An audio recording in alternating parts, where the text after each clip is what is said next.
اللہم صلی علی محمد وعلی آل محمد کما صلیت علی ابراہیم وعلی آل ابراہیم انک حمید مجید۔ اللہم بارک علی محمد وعلی آل محمد کما بارکت علی ابراہیم وعلی آل ابراہیم انک حمید مجید۔ اعوذ باللہ من الشیطان الرجیم، بسم اللہ الرحمن الرحیم۔ كل الطعام كان حلا لبني إسرائيل إلا ما حرم إسرائيل على نفسه من قبل أن تنزل التوراة قل فأتوا بالتوراة فاتلوها إن كنتم صادقين فمن افترى على الله الكذب من بعد ذلك فأولئك هم الظالمون قل صدق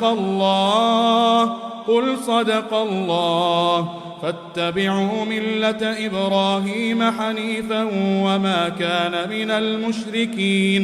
اس سے پچھلے سبق میں ہم نے پڑھا تھا لن تنالوا البر حتى تنفقوا مما تحبون، تم ہرگز نیکی تک نہیں پہنچ سکتے یہاں تک کہ تم وہ خرچ کرو جسے تم پسند کرتے ہو۔ وما تنفقوا من شيء، اور تم جو بھی کچھ خرچ کرتے ہو فإن اللہ بہ علیم، پس بے شک اللہ تعالیٰ اس کو جاننے والا ہے۔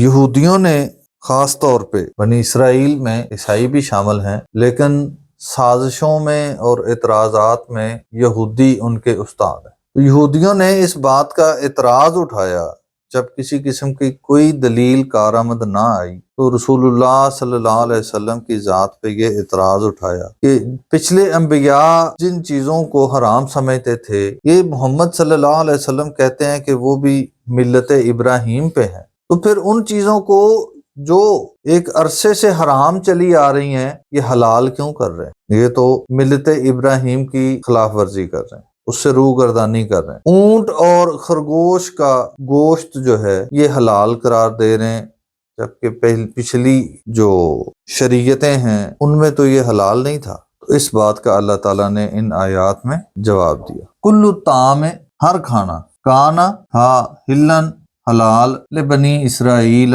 بنی اسرائیل کے لیے، اللہ سوائے اس کے ما حرم، جس کو حرام قرار دے لیا اسرائیل، بنی اسرائیل نے، اور دوسرا اس کا مفہوم ہے یعقوب علیہ السلام نے، علی نفسہ ہی، اپنی ذات پر۔ تو علی نفسہ ہی جو ہا ضمیر ہے یہ واحد کی ہے، تو اگر اس کو سامنے رکھ کے دیکھا جائے تو زیادہ مضبوط معنی یعقوب علیہ السلام۔ بہرحال زیادہ مضبوط موقف اس میں یعقوب علیہ السلام۔ یعقوب علیہ السلام کو کوئی تکلیف ہوئی، بیماری لاحق ہوئی، جس پہ انہوں نے اللہ تعالیٰ سے اس بات کی منت مانگی، نظر مانگی کہ اے اللہ مجھے اگر اس تکلیف سے نجات مل جائے تو میں اپنی سب سے محبوب چیز جس کو میں زیادہ پسند کرتا ہوں وہ چھوڑ دوں گا۔ تو انہوں نے اونٹ کا گوشت چھوڑ دیا جب وہ نظر پوری ہو گئی۔ تو یہ یعقوب علیہ السلام نے، یہ کھانا حضرت یعقوب علیہ السلام نے اپنے لیے حرام قرار دیا تھا، یہ حضرت ابراہیم علیہ السلام کی شریعت میں تو حرام نہیں تھا۔ تو اللہ تعالیٰ نے جس بات کو، جس کھانے کو یعقوب علیہ السلام نے اپنے لیے ممنوع قرار دے لیا، اس کو پھر سزا کے طور پہ بنی اسرائیل نے، قرآن مجید کی دوسری آیات میں اللہ تعالیٰ نے یہ بات واضح کی ہے کہ سزا کے طور پہ ان پر اللہ نے وہ چیزیں حرام قرار دے دی۔ من قبل، اس سے پہلے، ان یہ کہ تنزل التورات، تورات نازل ہوتی۔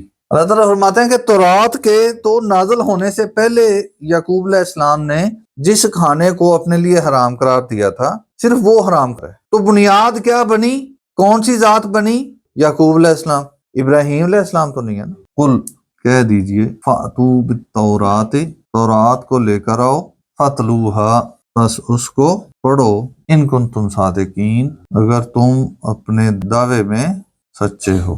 فمن، پس جو کوئی، افطرا، گھڑے گا، علی اللہ، اللہ کی ذات پر، الکذب، جھوٹ، من بعد ذالک، اس کے بعد، فاولئک، پس یہی لوگ ہیں، ہم الظالمون، جو ظالم ہیں۔